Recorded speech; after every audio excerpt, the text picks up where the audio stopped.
Bismillahirrahmanirrahim. Assalamualaikum warahmatullahi wabarakatuh. Alhamdulillah wassalatu wassalamu ala Rasulillah wa ala alihi wa ashabihi wa man tabi'ah. Asyhadu an la ilaha illallah wahdahu la syarika lah wa asyhadu anna Muhammadan abduhu wa rasuluhu la nabiyya ba'dah. Allahumma salli wa sallim wa barik ala Muhammad wa ala alihi wa ashabihi ajma'in.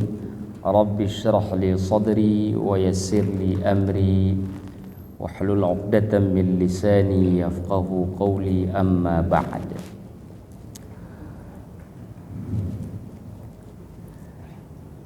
Jemaah sidang salat maghrib dan isya yang dimuliakan oleh Allah Subhanahu wa taala,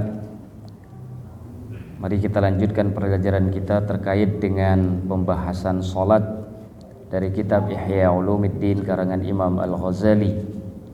Pada pertemuan sebelumnya kita sudah membahas terkait dengan fadilah khusyuk di dalam salat. Insyaallah pada malam yang berbahagia ini kita akan menyambung pembahasan kita terkait dengan fadilatul masjid wa maudhi'us shalah. Fadilah masjid dan tempat salat. Adapun yang dimaksud dengan tempat salat itu tidak mesti, terkadang umumnya disebut dengan kalimat masjid.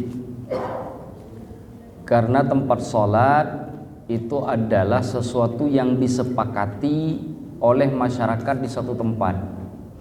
Makanya ada istilah di kita itu, ada istilah musolla, ada istilah langgar. Itu sebenarnya hukumnya sama, semuanya masjid.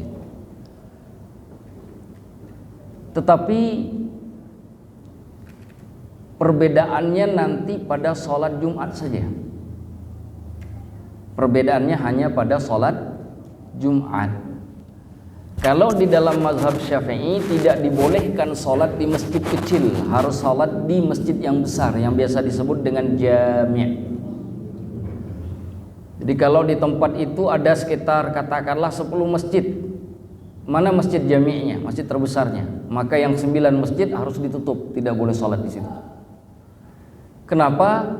Karena sholat berjamaah pada Jumat itu berkumpul kita di satu tempat yang disepakati, tapi tempat itu menjadi induk dari tempat-tempat yang lain, sehingga tidak dibenarkan, kecuali ada pengecualian. Sekiranya berkumpul di masjid yang besar atau masjid jami, sedangkan tempatnya tidak akan sanggup menampung jumlah jamaah, maka dengan kondisi seperti itu masjid-masjid yang lain atau tempat-tempat sholat yang lain itu boleh diberdayakan, boleh digunakan. Atau yang kedua, karena kejadian-kejadian yang tidak bisa diprediksi seperti misalkan peperangan, atau karena terjadinya gempa bumi dan seterusnya, sehingga untuk mencapai ke masjid jami, masjid terbesar itu sulit sekali. Maka dalam kondisi seperti itu masjid-masjid yang lain itu juga bisa digunakan. Nah, kalau kita lihat di negara kita, di Indonesia, hampir rata-rata penggunaan masjid jami ini sudah tidak bisa digunakan karena jumlah masyarakatnya sudah terlalu padat. Bayangkan kalau misalkan di Jakarta Timur ini ada masjid jami, misalkan di dekat wali kota sana, mungkin semua masyarakat Jakarta Timur berkumpul di situ, itu nggak ada tempat sholatnya, Pak. Sehingga kemudian di semua masjid itu diberdayakan. Bahkan kalau kita lihat kadang-kadang masjidnya berdekatan, penuh semua. Masjid ini penuh, masjid sana penuh. Itu menunjukkan bahwa tidak mungkin lagi pemahaman penggunaan masjid jami dalam kondisi masyarakat yang sudah sangat padat itu dipertahankan. Itu sebabnya dalam mazhab Syafi'i sendiri ada pengecualian. Nah, itu terkait dengan masjid. Yang kedua yang harus dicatat terkait dengan masjid, laki-laki itu sholatnya di masjid, bukan di rumah. Laki-laki atau yang merasa dirinya laki-laki? Salatnya di masjid. Bagi perempuan atau yang merasa dirinya perempuan, maka salatnya di rumah. Kenapa? Ada hadis Rasulullah SAW yang diriwayatkan oleh Abu Daud itu mengatakan, salatul mar'ati fi baitiha afdalu min salatiha fil masjid. Salat perempuan di rumah itu lebih baik daripada salat perempuan di masjid. Nah, hadis ini harus benar-benar dipahami, jangan sampai salah paham. Hadis tentang perempuan ini karena illatnya itu ada pada fitnah. Illat itu sesuatu yang menghadirkan hukum, itu disebut illat. Sebab kehadiran hukum itu disebut illat. Jadi illatnya ada pada fitnah. Makanya sepakat semua mazhab tanpa terkecuali, jika menimbulkan fitnah perempuan haram ke masjid. Sepakat, tidak ada perbedaan pendapat dalam hal ini. Semua mazhab, hatta Syiah juga sama. Atau mazhab Syiah pun juga sama dalam hal ini. Jadi mereka sama, saking apa pemahamannya, Ahlus Sunnah semua. Tidak dibolehkan perempuan apabila ada fitnah itu hadir ke masjid. Tetapi kan sekarang di masjid-masjid kalau kita lihat, posisi perempuan yang sholat itu benar-benar sudah dijaga. Kalau di Arab itu bahkan tempat sholatnya di lantai 2, Pak, di kamar, terpisah, betul-betul terpisah. Kalau di kita seperti ini nih, mana kita tahu di dalamnya perempuan dewasa atau perempuan kecil, tertutup sekali. Bahkan jangankan kelihatan, kalau begini kan tingginya kan nggak kelihatan sama sekali, sehingga memang sangat tertutup. Nah, hal-hal semacam ini itu bisa menghilangkan fitnah. Ketika menghilangkan fitnah, maka perempuan itu dibenarkan untuk sholat di masjid. Nah, begitu cara memahaminya. Jadi jangan gara-gara kita baca hadis sholat perempuan di rumah itu lebih baik daripada sholat di masjid, seakan-akan perempuan tidak boleh datang ke masjid. Itu cara memahami hadisnya sholat. Salah sekali. Kita harus tanya apa illah hadis itu. Kita harus tanya apa illatnya. Oh, kalau fitnah illatnya, berarti kalau pintu fitnah ditutup, maka perempuan tersebut sudah bisa sholat di masjid. Nah, begitu. Adapun laki-laki tanpa terkecuali, kecuali ada uzur yang dibenarkan, maka dia diharuskan untuk sholat di masjid. Jadi seperti itu.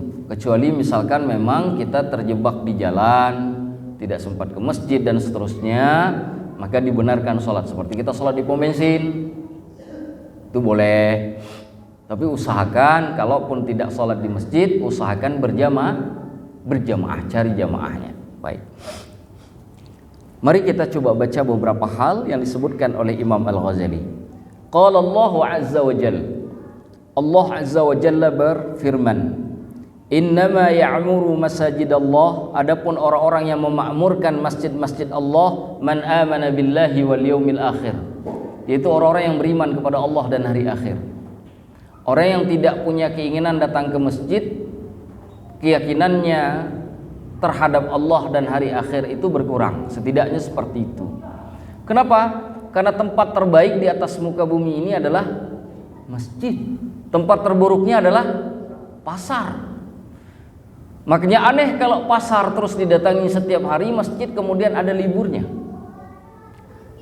Ke tempat terburuk didatangi setiap waktu, sedangkan tempat terbaik ada liburnya.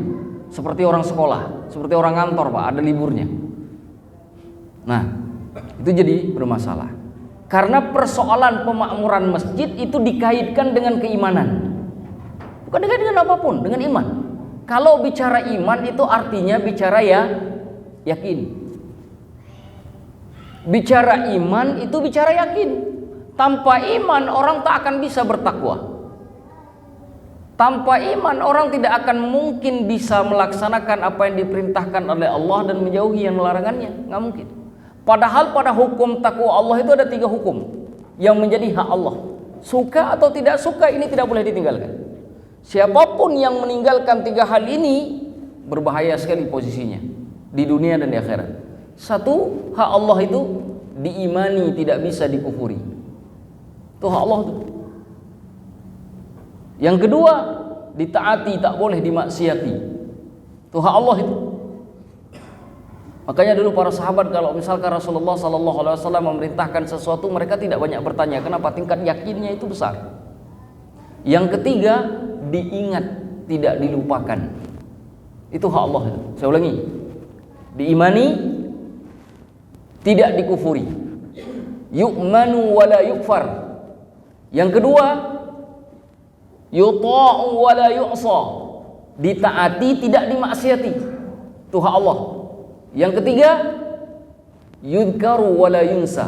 Diingat, tidak dilupakan. Itu hak Allah, itu 3 hal itu. Dan tempat untuk memberi hak Allah tersebut, untuk menunaikan hak Allah tersebut, yang paling baik itu ada di masjid. Tidak ada tempat lain yang lebih baik dari masjid. Makanya masjid itu disebut dengan baitun min buyutillah, rumah dari rumah-rumahnya Allah. Rumah itu tempat kepemilikan secara absolut. Kalau kita punya rumah, orang lain masuk ke rumah kita tanpa minta izin, kita boleh mengusirnya. Kita boleh menyuruh orang tersebut keluar karena kita punya hak. Ada orang datang ke rumah tanpa minta izin langsung masuk, kita boleh suruh orang itu keluar. Kenapa? Karena kita punya hak terhadap rumah tersebut. Kepemilikannya absolut, mutlak. Itu fungsi rumah itu. Bayangkan kalau rumah itu dinisbahkan kepada Allah yang menciptakan langit dan bumi.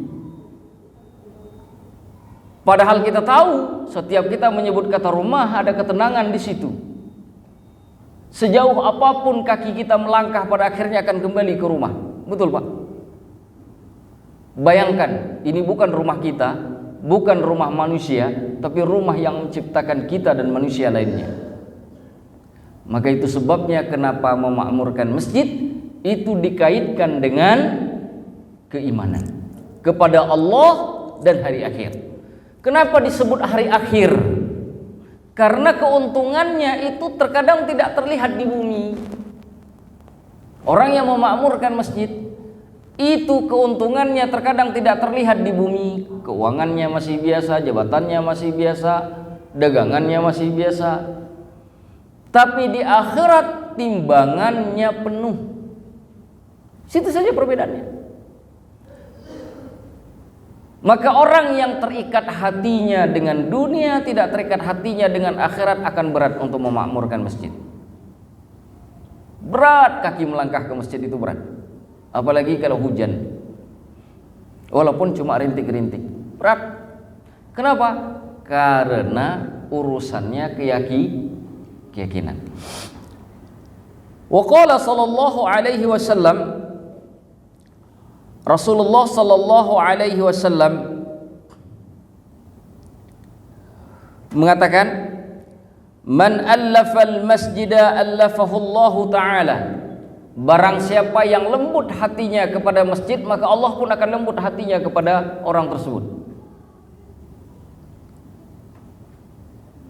Jadi orang yang kemudian tergerak untuk mencintai masjid, memakmurkan masjid, itu seperti merayu Allah supaya Allah bersikap lembut terhadap dirinya. Makanya kenapa orang yang suka memakmurkan masjid mungkin dalam kondisi normal itu tidak kelihatan manfaatnya, tapi di saat dia ada kesulitan ada saja cara menyelesaikan masalah. Apa sebabnya?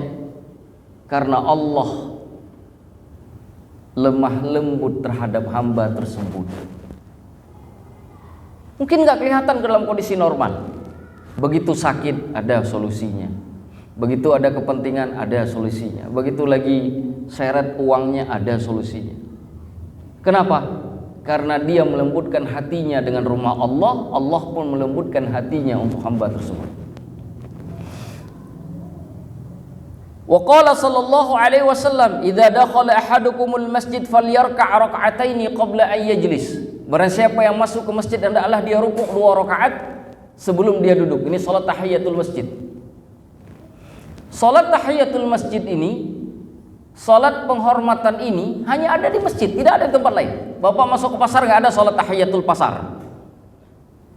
Bapak masuk ke rumah pribadi, bapak rumah sendiri nggak ada salat penghormatan rumah, nggak ada. Yang ada salat penghormatan masjid, tahiyatul masjid. Cuma ada di masjid. Kapanpun masuk ke masjid, kapanpun disunnahkan salat 2 rakaat. Gak mesti hanya pada waktu sholat. Bapak masuk ke masjid jam 10 pagi, sunnah 2 rakaat sholat.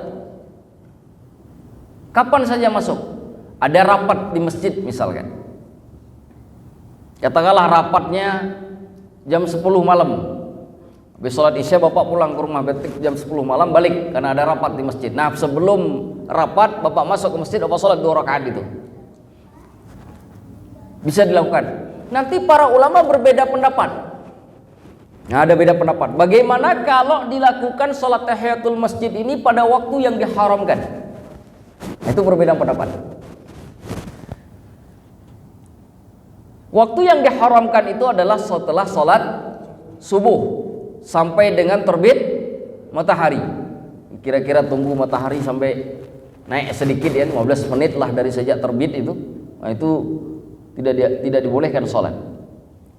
Kemudian di waktu tengah hari, pas ketika matahari tepat di atas kepala, ditandai dengan bayangan kita hanya ada di tapak kaki, jadi belum lebar, saya ada di tapak kaki itu haram sholat.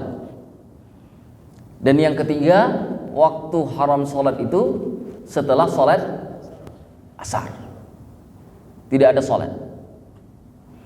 Lalu timbul pertanyaan, Ustaz, saya pergi sholat maghrib, seperti bapak-bapak tadi pergi sholat maghrib. Bapak pergi sholat maghrib masuk ke masjid sebelum azan, ya kan? Ada kan jamaah yang pergi sholat maghrib itu langsung sholat sunnah tahiyatul masjid atau tidak? Karena itu waktu asar masih kan? Kan itu masih waktu asar itu yang diharamkan sholat. Iya. Sebelum azan maghrib itu masih waktu sholat asar. Yang diharamkan bagaimana dengan sholat tahiyatul masjid 2 rakaat? Kan saya datang nih sebelum azan maghrib, saya sholat tahiyatul masjid atau tidak? Para ulama berbeda pendapat pada 2 hal. Apa perbedaan pendapat? Kenapa mereka berbeda pendapat? Perbedaan pendapat mereka karena dalam memahami dalil yang menunjukkan sholat tahiyatul masjid sebelum masuk masjid itu sifatnya umum, mutlak. Asal masuk masjid sholat sunat 2 rakaat. Idza dakhala ahadukumul masjid falyarka' raka'atain. Jika kamu salah seorang di antara kamu masuk masjid, maka hendaklah sholat 2 rakaat mutlak kapan saja. Tapi ada hadis yang mengatakan bahwa tidak boleh sholat setelah sholat subuh, setelah sholat asar, ketika matahari di atas. Lalu kamu gabungkan 2 dalil ini, berbedalah pendapat para ulama. Perbedaannya terkait dengan umum khusus mutlak, itu kalau dalam ilmu usul fikih. Apa yang dimaksud umum khusus mutlak? Salat tahiyatul masjid umum, asal masuk ke masjid salat. Tapi pengharaman itu khusus karena waktunya hanya ada di 3 pertanyaannya, pengkhususan itu mutlak ataukah tidak? Bagi yang mengatakan pengkhususan itu mutlak, maka tidak dibolehkan salat tahiyatul masjid ketika pada 3 waktu tersebut. Bisa dipahami, Pak? Tapi bagi yang berpendapat kekhususan itu tidak mutlak, karena kemutlakannya ada pada tempat bukan pada waktu, maka kapanpun masuk ke masjid ataupun di waktu yang diharamkan salat boleh melakukan salat tahiyatul masjid. 2 tuh pendapatnya. Jadi bapak kalau nanti misalkan ada orang masuk ke masjid sebelum azan maghrib tiba-tiba sholat 2 tahiyatul masjid 2 rakaat, jangan dihardik, karena kekhususannya ada pada tempat. Bagi yang langsung masuk ke masjid duduk juga jangan dihardik, karena pendapatnya adalah kekhususannya ada pada waktu. Kekhususan pada waktu menyebabkan keharaman salat di 3 tempat tadi mutlak hukumnya. Kekhususan pada tempat menyebabkan sholat tahiyatul masjid kapan saja masuk ke masjid itu boleh dilakukan. Itu aja perbedaannya pendapatnya di antara ulama. Menggabungkan 2 dalil ini, bagaimana cara memahaminya secara kaidah usul fikih.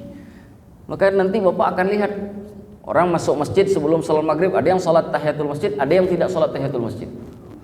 Nah, saya sendiri tidak melakukannya.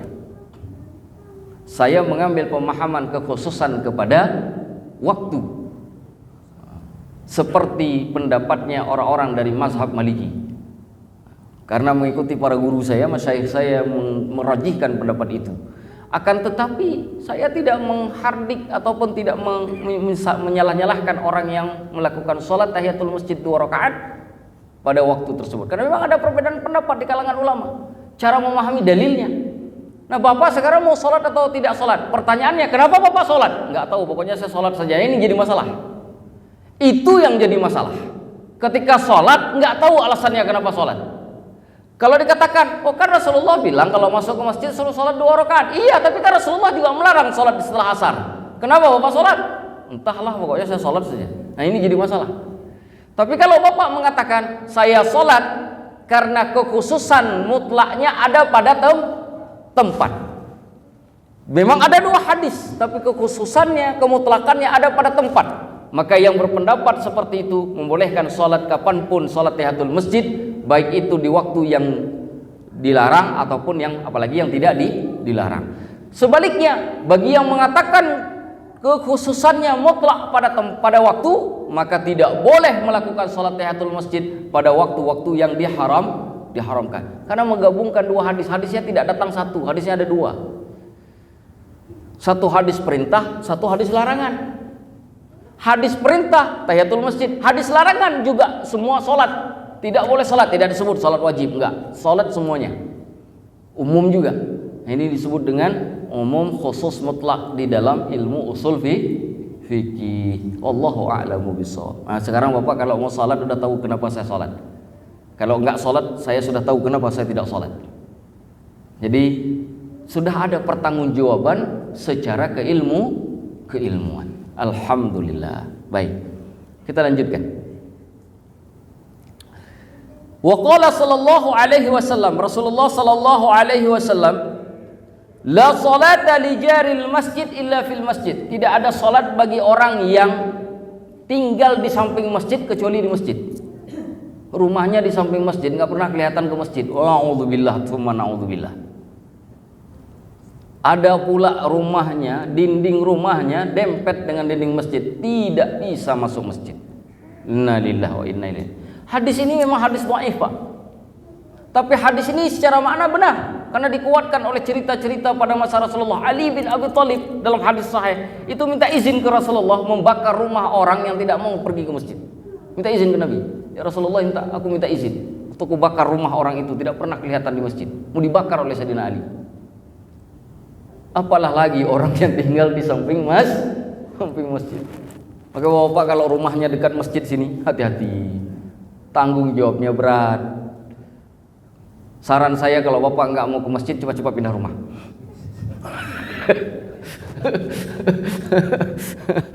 Ya pindahlah ke gunung lah ke sana ya, kira-kira jauh dari masjid. Allahu Akbar. Ya, itu penting. Ya, penting. Yang susah masih ke masjid, rumahnya dekat ke masjid, sudah malam ini mikir, udah rapat sama istri, "Ma, kayaknya kita harus pindah rumah nih." Terserah mau pindahnya kemana. Pokoknya pindah. Kira-kira yang jauh dari masjid pindahnya. Kenapa? Jadi nggak ada alasan lagi dituntut untuk ke masjid. Pindah ke gunung lah sana atau kemana. Rumah dekat masjid, depan masjid, kelihatan begitu kita berdiri di balkon masjid, kelihatan itu rumah si fulan. Nggak pernah lihat orangnya di masjid. Inna lillahi wa inna ilaihi raji'un. Nah, itu. Kita lanjutkan.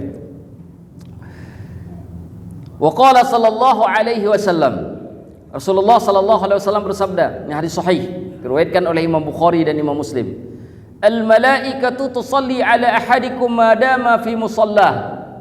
Para malaikat itu berselawat kepada setiap kalian yang masih berada di tempat sholatnya. Ini kita nggak pulang, Pak, masih di masjid nih. Dari maghrib tadi kita masuk, ini sampai sekarang nih malaikat masih selawat nih buat kita. Selama belum berangkat dari tempat sholat, maka malaikat masih berselawat. Ini makhluk Allah yang tidak pernah punya salah dan dosa. Berselawat. Bukankah selawatnya, bukankah doa mereka itu sangat dekat dengan Allah? Karena tiada dosa dan salah yang mereka kerjakan. Alladzi yusalli fi, di mana mereka salat di sana. Jadi ketika dia masih berada di dalam musalla di mana dia salat, para malaikat terus-menerus memberikan doa melalui salawat. Maka kalau tidak ada kesibukan, tidak ada uzur, begitu selesai salat maghrib kalau ada majelis, duduk di dalam masjid. Biar dapat salawatnya malaikat. Ustadz, saya dengar juga, tapi di sono tuh dengarnya, karena di sana juga ada ini. Enggak, di sini, di dalam, jangan di luar. Karena tempatnya yang kita sholat itu di dalam, bukan di luar. Kalau mau dapat salawat malaikat. Apa kata malaikat? Nih doa yang malaikat untuk orang yang sholat. Allahumma salli alaih, ya Allah, berilah selawat dan salam kepada orang ini, kepada hamba ini. Allahumma arham, ya Allah rahmati dia ya Allah. Allahumma ighfir lahu ma lam yuhdith au yakhruj minal masjid. Ya Allah, ampunilah dia selama dia belum berhadas dan belum keluar dari masjid. Tuh. Itu doa malaikat itu. 3 didoakan oleh malaikat. Selawat, rahmat, ampunan. Tapi ada syarat. Syaratnya tidak berhadas. Kalau berhadas, cepat-cepat ambil wudu, balik lagi. Kalau berhadas, cepat-cepat ambil wudu, langsung balik. Dan tidak keluar masjid. Duduk di sebentar. Tapi Ustaz ini dingin enak kalau ngopi lah segelas, nanti saya balik lagi. Yalah, hilang selawat malaikat. Hilang selawat malaikat, ya dapat kopi. Hilang kopi, dapat selawat malaikat. Tinggal pilih saja.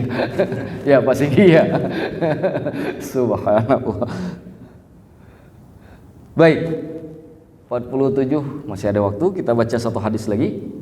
Wa qala sallallahu alaihi wasallam, ini juga hadis yang sahih diriwayatkan oleh Imam Al-Hakim dalam kitab Al-Mustadrak. Kata beliau, ya'ti fi akhir zaman nasun min ummati, akan datang di akhir zaman orang-orang dari umatku, kata Rasulullah. Ya'tunal masajid, mereka datang ke masjid-masjid. Fayaq'uduna fihi halaqan. Mereka duduk berkumpul-kumpul, itu halaqah. Halaqah di sini satu tumpuk, sana satu tumpuk, sana satu tumpuk di masjid. Dia datang ke masjid lalu duduk bertumpuk-tumpuk. Di akhir zaman, kata Rasulullah, dzikruhumud dunya wa hubbud dunya. Apa yang dibicarakan, diingat oleh mereka tidak lebih daripada kecintaan mereka terhadap dunia. Kata Rasulullah, akan datang nanti suatu masa di akhir zaman, ada orang-orang dari umatku yang datang ke masjid, lalu mereka duduk di dalamnya, membuat halaqah, bertumpuk-tumpuk, yang mereka bicarakan tentang bagaimana mencintai dunia di rumah Allah, yang harusnya menjadi tempat untuk mengingat Allah dan akhirat. La tujalisuhum falaysa lillahi bihim hajah. Kalau kamu melihat orang seperti itu, jangan duduk bersama mereka. Kenapa? Falaysa lillahi bihim hajah, karena Allah tidak punya kebutuhan terhadap orang-orang itu. Kalau Allah tidak punya kebutuhan, maka hendaklah kita juga tidak punya kebutuhan. Artinya apa? Pembicaraan mereka terkait dengan dunia itu menghilangkan keyakinan terhadap akhirat. Ada juga orang misalkan bicara dunia, Pak, bagaimana nih caranya kita cari uang supaya kita bisa kurban. Nah, itu kan dunia juga, tapi ada kaitannya dengan akhirat. Tapi yang dimaksud dengan pembicaraan dunia ini benar-benar menghilangkan Allah dan akhirat. Nggak ada lagi Allah di situ, tidak lagi ada akhirat di situ. Semuanya hanya urusan duniawi. Dunia, pangkat, kekayaan. Tidak lebih dari itu. Orang seperti itu walaupun pejabat gede, la tujalisuhu, Jangan duduk bersama mereka. Falaisa lillahi alaihim hajah. Allah enggak butuh sama mereka. Kenapa Anda butuh sama mereka? Nah, makanya ada orang masuk ke masjid kampanye misalkan. Kampanye terhadap dirinya. Jangan terima. Kenapa? Karena di sana tidak ada urusan akhirat dan Allah. Ketika itu sudah terjadi, apa yang disebutkan oleh Rasulullah sudah ada di depan mata. Berarti kita sudah ada di akhir zaman. Bahkan juga beberapa tanda lainnya, salah satunya juga pernah saya sebut di majelis ini, yang di hadisnya itu ada di dalam Sahih Bukhari, juga ada dalam Sunan Ibnu Majah, juga ada dalam Musnad Imam Ahmad, yang mengatakan bahwa Rasulullah sallallahu alaihi wasallam menyebutkan bahwa di akhir zaman yatabahan nasu fil masajid, manusia bermegah-megahan di masjid. Masjid dibangun gede-gede, bagus-bagus, yang sholat kagak ada. Covernya lebih bagus daripada konten, bajunya lebih baik daripada hati, luaran masjid lebih indah daripada orang yang ada di dalamnya. Masjidnya bagus, bahkan terkadang masjid itu menjadi tempat fitnah. Udah apa? Dan itu disebutkan oleh Rasulullah, hadisnya sahih, Pak. Hadisnya sahih. Artinya begini, kalau masjid saja ada fitnah, apalagi tempat yang lain. Kan begitu cara menilainya. Karena masjid itu rumahnya Allah. Kalau rumah Allah saja bisa dihadirkan adanya fitnah, apalagi tempat lain, apalagi rumah kita, apalagi tempat kerjaan, tempat kita bahkan barangkali nuntut ilmu atau apapun. Fitnah akhir zaman. Semoga kita semua dilindungi oleh Allah Subhanahu wa taala, tidak ada satupun yang terjebak dengan lumpur-lumpur hina seperti ini. Kita istiqomah memamurkan masjid. Semoga Allah berikan kekuatan kita untuk selalu datang ke rumah Allah dan sujud di dalamnya. Masih ada waktu, jika ada beberapa pertanyaan yang ingin saya diajukan, saya persilakan. Silakan. Waalaikumsalam warahmatullahi wabarakatuh.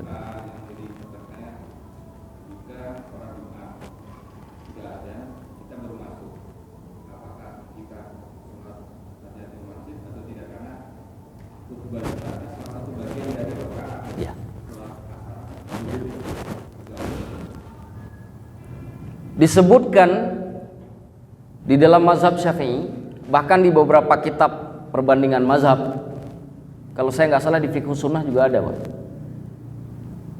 bahwa setiap kita masuk ke masjid walaupun sudah azan, disunnahkan sholat tahiyatul masjid, tapi dilakukan dengan cara yang ringan. Cara yang ringan, tidak berlama-lama. Jangan lama-lama sholatnya. Baca suratnya yang pendek, doanya juga yang pendek-pendek, doa iftitahnya juga yang pendek. Nggak usah baca yang panjang-panjang. Sujud sampai 15 menit nggak perlu, karena kita mau dengar khutbah. Nah, sholatnya disunnahkan tapi dikerjakan dengan ringan, tanpa menghilangkan tumaninah pada setiap rukunnya. Tumaninah itu artinya jeda di setiap rukun, sehingga terlihat perbedaan yang jelas antara gerakan tersebut dengan gerakan sebelumnya atau sesudahnya. Nah, seperti itu. Benar, memang ada yang mengatakan kalau misalkan waktunya sudah sangat dekat dengan sholat, artinya khutbah sudah mau selesai, mendengarkan khutbah lebih baik daripada sholat sunnah tahiyatul masjid. Tetapi kan ini bagi yang darurat. Yang darurat mungkin tadi kerja security atau apa, baru bisa datang ke masjid pas menjelang khatib mau turun misalkan. Tapi bagi kita kan nggak mungkin. Insyaallah, apalagi kalau kita dagang, pasti ya tergantung kita dagangannya mau ditutup cepat atau mau ditutup lama, kan gitu saja. Jadi kita tetap bisa menghindari, dan dua-duanya bisa kita dapatkan. Salat tahiyatul masjidnya bisa didapat, mendengarkan khutbah dari khatib juga bisa kita dapati. sehingga dua-duanya bisa. Tapi kalau datangnya mepet kan jadi bermasalah. Nah, jadi seperti itu. Kalau ada waktu silahkan sholat tahiyatul masjid, tapi lakukan dengan cara yang ringan. Wallahu a'lamu bishawab. Kedua kan, khutbah sudah naik, tiba-tiba ada sebelah itu ngajak salaman, kadang-kadang ngajak ngomong. Nah kita diemin itu gimana? Maksudnya apa? Kan khutbah sudah naik. Iya. Kan sebelah kita itu ngajak salaman, begitu. Kita kan nggak mau tuh, takut batal, apalagi ngajak bicara Pak ini atau atau apa. Kita kan diam saja. Kalau salaman bisa, Pak. Yang hadis itu jelas tidak boleh mengatakan berbicara. Kalau salaman bisa, tidak jadi masalah. Tidak ada dalil yang mengatakan tidak boleh bersalaman pada saat khatib naik ke atas mimbar. Kalau berbicara ya nggak boleh, Pak. Bagaimana caranya? Kalau dia berbicara, Bapak tepuk saja pahanya sekali atau ini sekali, 2 kali untuk menandakan. Tapi nggak perlu Bapak jawab, untuk memberikan tanda saja buat dia sudah saatnya untuk diam. Ini ilmu di saat sholat Jumat yang hampir rata-rata orang sudah tidak peduli, tua dan muda. Saya pernah, Pak, sholat Jumat terlambat karena saya baru selesai dari majelis, ketemu masjid di jalan. Kebetulan ketemu di luar. Yang namanya di luar kan orang berdiri kan, Pak. Itu sepanjang yang duduk di luar itu pada ngobrol, Pak. Khatibnya ceramah, dia juga ceramah. Dia juga ceramah, Pak. Dan anehnya di banyak masjid, di beberapa masjid saya sering menikmati itu. Itu menandakan apa? Ilmunya sudah mulai bergeser. Nah, saya berharap nih, ini kita jaga nih masjid kita ini, terutama yang di luar-luar itu. Kalau di dalam mungkin agak enak. Saya bahkan di sini pernah isi khutbah Jumat itu pernah saya tegur. Semoga nih DKM dan juga masyarakat di sini itu juga melihat masyarakat. Ini ada yang main HP, Pak. Lagi khatib di atas mimbar, main HP, main Facebook. Ada, maaf, anak-anak muda malah main game. Inna lillahi wa inna ilaihi. Entahlah gamenya mau pergi ke surga atau kemana, wallahu alam. Main game. Nah, ini berbahaya sekali. Jadi kalau ada orang mengajak berbicara, jangan dijawab.